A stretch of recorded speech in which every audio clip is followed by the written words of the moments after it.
Uma perspectiva importante que não podemos descurar é da confusão eventual do acolhimento familiar e da adoção. São institutos, sabemos, totalmente distintos.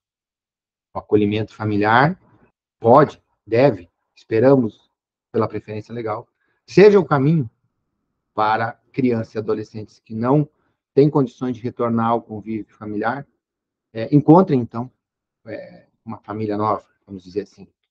Esse é o caminho da adoção. Então, o acolhimento familiar, nessa perspectiva, pode ser, espera-se que seja, o caminho para a adoção. E, nesse sentido, o desenvolvimento do afeto e do apego é necessário, é importante, é desejável para a criança que é recebida em situação de violações de direitos, para que ela possa, então, desenvolver essa perspectiva afetiva, para estar preparada, então, se for o caso, para a colocação em família substituta através da adoção. E aí, então, novamente, a necessidade ou a perspectiva de criação de vínculos. E sempre esperando, óbvio, que esses vínculos sejam duradouros ou definitivos. Mas, sabemos, a vida é marcada por transições e por perdas. E nessa, por perdas de vinculações. Mas o importante é que o vínculo desenvolvido com qualidade marque o sujeito na perspectiva do melhor desenvolvimento. Então, nesse sentido, sempre o acolhimento familiar é estratégia temporária. Por quê? Marcado pela excepcionalidade do acolhimento e pela brevidade do acolhimento.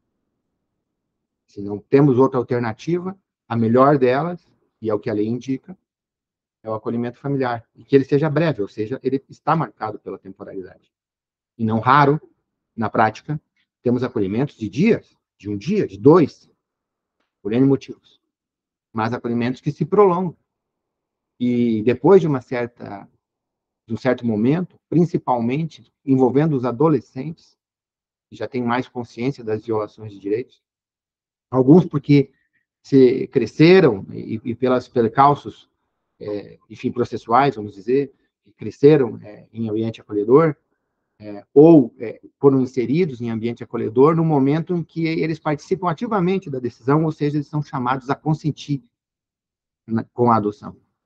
E, com qualidade, muitas vezes, os adolescentes preferem a manutenção em acolhimento, ou seja, não desejam o retorno para as famílias de origem e também não desejam a transição para a adoção. Mas, ainda assim, sempre a perspectiva é temporária, porque haverá um momento em que a autonomia vai ou precisa se desenvolver, e aí também a importância do acolhimento familiar, para que esse jovem, então, depois, tenha condições de desenvolvimento da vida em sociedade. Então, a política pública, nesse sentido, ela implica a corresponsabilização, e sempre importante, social. Ou seja, se ninguém fizer, o Estado tem que fazer. Melhor que a sociedade civil organizada faça. Ou seja, implante, desenvolva programas de acolhimento. Mas quem acolhe é a comunidade, ou cidadãos, cidadãs, famílias, que no seu dia a dia se dispõem a abrirem as suas casas, os seus lares, enfim, para receber crianças e adolescentes que precisam de proteção. Essa é a ideia de corresponsabilização social. E esse é o caminho, então, para a melhor proteção. Mas a família tem interesse de adotar. Ela precisa saber, desde o início, e é muito importante isso já na seleção, e principalmente na capacitação, e também na capacitação continuada, porque, eventualmente, a intenção pode se alterar no curso do acolhimento, que a guarda em situação de acolhimento familiar não é caminho para adoção. Então, quem deseja adotar deve se habilitar para adoção e, no momento adequado, conforme os cadastros, quando a oportunidade chegar, então fazer a adoção.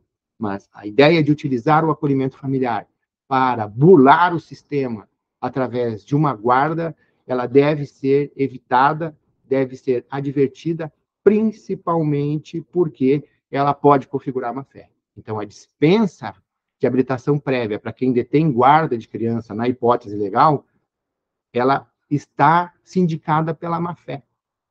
Já temos julgamentos, infelizmente, eu digo infelizmente porque isso não se esperava, famílias acolhedoras tentaram utilizar o instrumento da guarda em acolhimento decorrente do processo protetivo para a adoção, e isso não foi acolhido pelo Poder Judiciário, até porque, não tão recente, mas a inovação legislativa prevê expressamente que as famílias acolhedoras, o desenvolvimento do modelo de acolhimento familiar, inclusive com o apoio da União, que é o que estabelece o artigo 34, especificamente parágrafo 3º, indica que as famílias acolhedoras não devem estar cadastradas para adoção. E isso, em algumas leis municipais, e isso também é desejável, deixar marcado, que não devem estar cadastradas para adoção, e, obviamente, por isso, também não devem buscar inverter o título da guarda para buscar adoção.